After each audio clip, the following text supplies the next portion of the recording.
বলে মটরশুঁটির রং একদম ঠিকঠাকই আছে।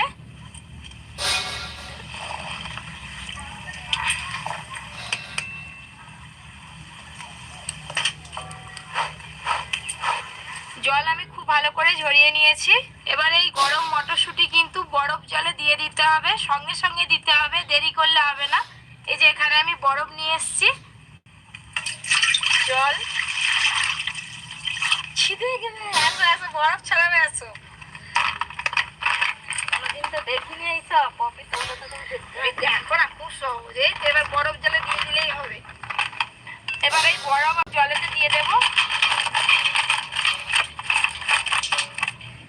একটু বেশি করে কিন্তু বরফ দিতে হবে। এবার এই গরম মটরশুঁটি গুলো বরফ জলে দিয়ে দেব।